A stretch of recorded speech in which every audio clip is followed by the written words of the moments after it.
Biden can't save Trump's enemies with preemptive pardons, Politico reports that top White House officials are considering having President Joe Biden issue preemptive pardons of several current and former federal officials who may be targeted by President-elect Donald Trump incoming administration. For more than 150 years, the Supreme Court has understood the president's power to issue pardons as entirely within his discretion.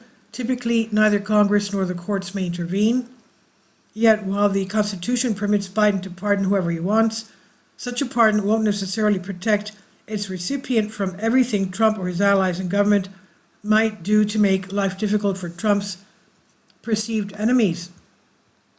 Trump has repeatedly threatened retribution against perceived enemies, and some of his nominees for top law enforcement jobs have gotten more specific. In a 2023 book, FBI Director nominee Kash Patel published a list of 60 members of the executive branch deep state, all people whose FBI might try to investigate. Patel's list includes Biden and Vice President Kamala Harris, current and former top government officials, including Republicans like former Attorney General Bill Barr, as well as more obscure figures like former FBI agent and former legal representatives for the Democratic National Committee. According to New York Times, the discussion of pardons for those or other individuals remains primarily at a staff level, but those discussions are reportedly being led by White House counsel Ed Siskel, one of Biden's highest level advisors. Current law provides that people who are pardoned receive broad legal protections against federal criminal charges. Any pardons Biden issues should be virtually invulnerable to a court challenge. In Ex parte Garland, 1866, the Supreme Court held that the president's pardon power is unlimited, except that the president cannot pardon impeachments. Under Garland, the pardon power extends to every offense known to federal law and may be exercised at any time after its commission, either before legal proceedings are taken or during their pendence, or after conviction and judgment. It also is not subject to legislative control.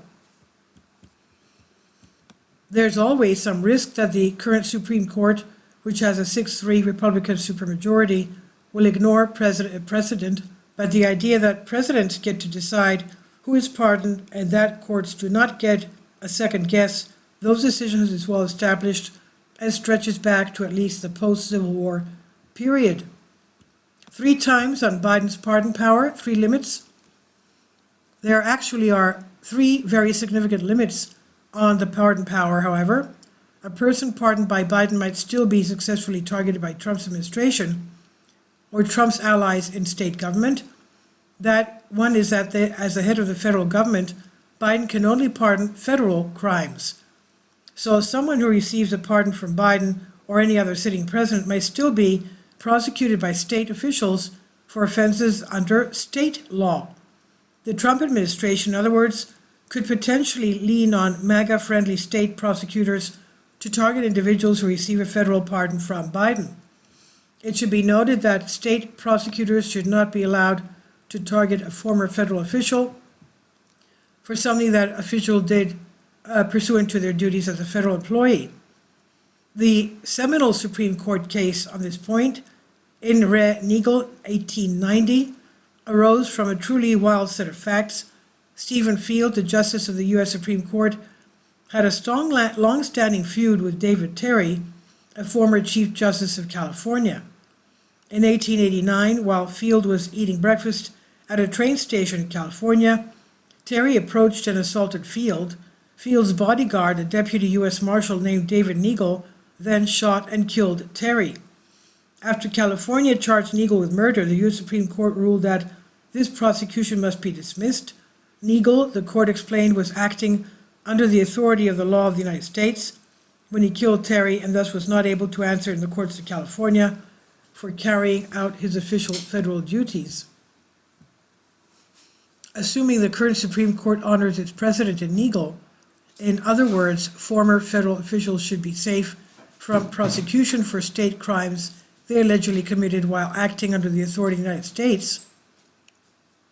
So if a state were to target, say, former federal public health official Anthony Fauci over federal policies Fauci pushed during the COVID-19 pandemic, Fauci should be immune from that prosecution. The second limit on the pardon power is that while Garland states that presidents must issue a pardon at any time after the pardon recipient allegedly committed a criminal act, the president may not prospectively pardon future acts. That means that anyone pardoned by Biden could still be targeted in the Trump administration for anything they do after Biden leaves office. The third limit is that the pardon power has traditionally been understood to extend only to criminal offenses and not to civil lawsuits or other non-criminal investigations. Thus, while Biden could potentially shield Trump's perceived enemies from federal criminal prosecutions, the Trump administration might still sue a pardoned individual for allegedly violating a civil statute. It could also potentially use non-criminal investigation, such as an IRS income tax audit, to target people Trump views as foes. Even if Trump's enemies are ultimately exonerated, the federal government could still cause them an extraordinary amount of misery. As a final point, it's worth noting that lawyers are expensive. Anyone Biden might preemptively pardon who is targeted by the federal government could run up hundreds of thousands of dollars in legal fees, even if the courts ultimately determine that this individual is both immune from prosecution and not liable for any civil offense. This is doubly true if the Trump administration manages to shunt any criminal proceedings or civil dispute against a pardoned individual into a MAGA-aligned judge courtroom who might defy precedents like Garland or Jingle. While the Supreme Court may eventually intervene and declare the individual immune from prosecution or suit, that may not happen until after years of investigation and months of lower court proceedings. And even if the federal investigation uncovers no illegal activity, or even no activity that the Trump administration can characterize as illegal, in order to bring meritless charges, such an investigation might still uncover embarrassing or damaging information that could then be made public. Perhaps one of Trump's perceived enemies is engaged in an extramarital affair, for example, or maybe they simply said something hurtful about a family member or business partner in an email they thought would remain private.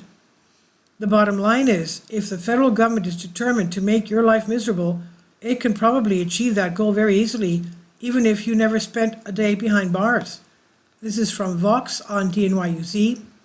Please leave your comments and thank you for your support. Support my Patreon account. The daily posts are 5 videos daily, and they are totally different from what I have on my YouTube channel. Thank you so much for your support and that you find all my content so interesting. You'll find the Patreon account details in the description box below.